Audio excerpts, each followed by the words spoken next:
जंगे आजादी में था शामिल सभी का लहू। क्यों मांगा जाता है मुसलमानों से वतन परस्ती का सबूत?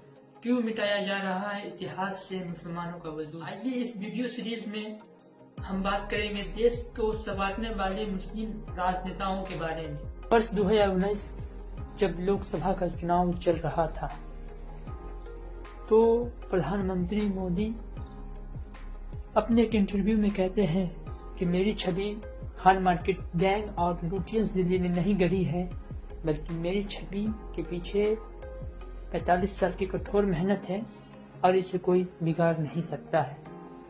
तभी खान मार्केट और वहां के लोग चर्चा में आए। भारत सरकार खान मार्केट का नाम खान अब्दुल जब्बार खान के नाम पर रखी। वो जब्बार जब देश का बंटवारा हो रहा था तो लाखों हिंदुओं को पाकिस्तान से सुरक्षित हिंदुस्तान लाए और वे लोग खान मार्केट में बसे। मगर सोचने वाली बात है कि खान मार्केट गैंग कहने के पीछे क्या मकसद हो सकता है। यदि उस जगह का नाम खान मार्केट न होता तब भी हमारे प्रधानमंत्री को वह जगह ऐसे ही चुभती। मगर जब इतिहास के साथ छेड़छाड़ किया जाता है तो कई सारे पन्ने सामने आते हैं और उन्हीं में से एक पन्ना सामने आया है खान अब्दुल गफ्फार खान का, जो कि महात्मा गांधी के मित्र और राजनीतिक आंदोलन के एक नेता थे। खान अब्दुल गफ्फार खान कहते हैं इस्लाम अमल, यकीन और मोहब्बत का नाम है। हम खुदा के बंदे हैं, दौलत या मौत की हमें कदर नहीं, मौत को गले लगाने के लिए हम तैयार हैं। आज मैं आप लोगों को एक ऐसा हथियार देने जा रहा हूँ जिसके सामने दुनिया की कोई ताकत टिक नहीं सकती है। वो हथियार है मोहम्मद साहब का, और उस हथियार का नाम है सब्र और नेकी।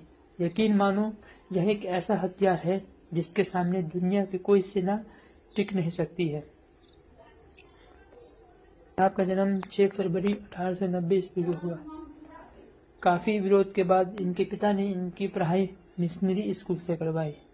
महज 20 साल की उम्र में ही इन्होंने अपने गांव में एक स्कूल खोला जिसे अंग्रेजों ने प्रतिबंध कर दिया। अगले 3 सालों तक इन्होंने पश्तूनों को जागरूक करने में लगाए और हजारों गांवों की यात्रा की। यही वजह थी कि पश्तूनों के ऊपर इनका पूरा असर हो रहा था। स्वतंत्रता संग्राम के दिनों में ही इन्होंने एक संगठन बनाया है जिसका नाम था खुदाई खिदमतगार, जिसका अर्थ होता है खुद ही के बनाए हुए दुनिया के सेवक। यह हमेशा पठानों को एकजुट होकर अंग्रेजों को भगाने की कवायद करते रहते थे। 6 अप्रैल 1930 को जब महात्मा गांधी दांडी पहुंचे और नमक कानून तोड़ा और अपने हाथ में नमक को उठाकर महात्मा गांधी ने कहा था कि आज मैं इस नमक के सहारे ब्रिटिश साम्राज्य की नींव को हिला रहा हूं, तो उनके समर्थन में खान अब्दुल गफ्फार खान पेशावर में जगह जगह मार्च निकालने लगे। 23 अप्रैल 1930 को अंग्रेजों के खिलाफ भड़काऊ भाषण देने के आरोप में खान साहब को गिरफ्तार कर लिया गया। यह बात खिस्सा खानी बाजार में आग की तरह फैल गई और गिरफ्तारी के खिलाफ लोग प्रदर्शन करने लगे, जिसमें सिर्फ खुदाई खिदमतगार के सदस्य नहीं थे बल्कि हिंदू और सिख भी थे। मगर उन लोगों को जरा भी यह अंदाजा नहीं था कि यहाँ जालियांवाला बाग हत्याकांड जैसी कोई घटना घटने वाली है। और देखते ही देखते 2 बख्तरबंद गाड़ी लाल चौक पर आ खड़ी हुई और उनमें से 2 प्लाटून गढ़वाल राइफल को उस निहत्थे भीड़ पर गोली चलाने का आदेश दिया गया। मगर हवलदार मेजर चंद्र सिंह घरवाली के नेतृत्व में ऐसा नहीं हुआ और उन निहत्थे भीड़ पर गोली नहीं चलाई गई, पर उनपे बाद में कोर्ट मार्शल हुआ और उन्हें कड़ी सजा दी गई। फिर उस निहत्थे भीड़ पर गोली चलाई गई और लोग उस तरह मारे गए जिस तरह जालियांवाला बाग हत्याकांड में मारे गए। कई जगह तो ये आता है कि लोग मरने के लिए आगे आते थे। जब कुछ लोगों को गोली लग जाती थी तो पीछे से लोग आगे आ जाते थे। अंग्रेजों के हिसाब से मरने वालों की संख्या 20 बताई गई है, मगर देशभक्तों ने मरने वालों की संख्या 200 से 400 तक बताई है।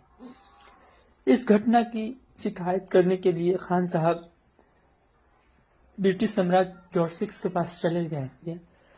जॉर्ज VI ने न्यायिक जांच करने के आदेश दिए। लखनऊ के मुख्य न्यायाधीश नेमतुल्लाह चौधरी ने न्यायिक जांच समिति के अध्यक्ष बने। अंग्रेजों ने इन्हें भी बहलाने फुसलाने का बहुत प्रयास किया, मगर इन्होंने उनके झांसे में न आए।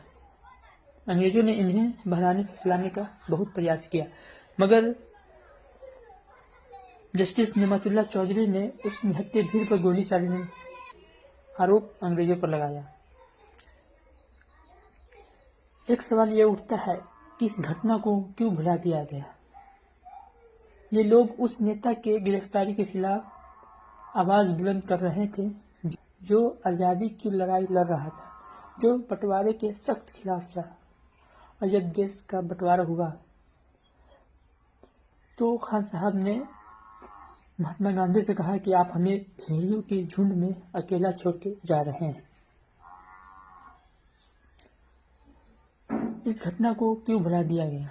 जिस तरह हम जालियांवाला बाग हत्याकांड की बरसी मनाते हैं, हम इसकी बरसी क्यों नहीं मनाते हैं।